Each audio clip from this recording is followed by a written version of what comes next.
আন্তর্জাতিক ক্রিকেট থেকে অবসর ঘোষণা করলেন অশ্বিন। ব্রিসবেনে তৃতীয় টেস্ট শেষ হওয়ার পরেই সিদ্ধান্ত ঘোষণা। আরো বিস্তারিত জানাতে পারবে ইরন, রয়েছে আমার সঙ্গে।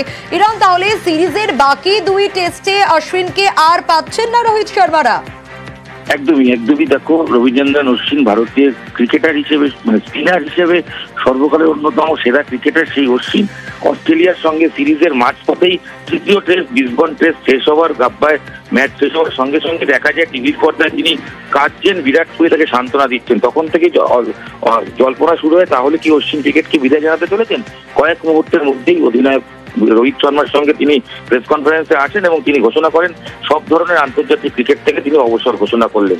আচমকা কেন এই অবসর, সেই প্রশ্নের উত্তর তিনি না দিতে চাইলেও তিনি জানিয়েছেন যে তার ক্রিকেট থেকে সবকিছু পাওয়া এবং ভারতের দ্বিতীয় সর্বোচ্চ টেস্ট উইকেট সংরক্ষক বা উইকেট টেকার হিসেবে তিনি কিন্তু এই ক্যারিয়ারকে ইতি টানলেন। 14 বছরের ক্রিকেট ক্যারিয়ার, তার টেস্ট পরিসংখ্যান যদি একটু নজর রাখি, 106টা টেস্ট ম্যাচ খেলে 537টি উইকেট, একদিনের ক্রিকেটে 116টি ম্যাচ খেলে 156টি উইকেট, টি-20তে 65 ম্যাচ খেলে দেশের হয়ে 72টি উইকেট, সব মিলিয়ে 765টি উইকেটের মালিক আন্তর্জাতিক ক্রিকেটের রবিচন্দ্রন অশ্বিন।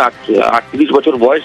সিরিজের মাঝপথে 2014 সালে মহেন্দ্র সিং ধোনি অবসর নিয়েছিলেন, ঠিক আরেকটা সেরকম পথেই আচমকা সিরিজে এখনো 2টো ম্যাচ বাকি, শেষ টেস্ট ম্যাচে না খেললেও তার আগে কিন্তু অ্যাডিলেডে অশ্বিন খেলেছিলেন।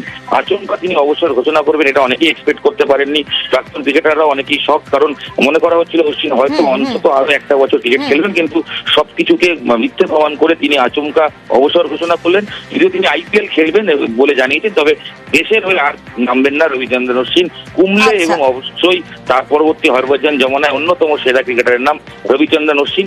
বলা যায় ভারতীয় ক্রিকেট এক শেষ হলো।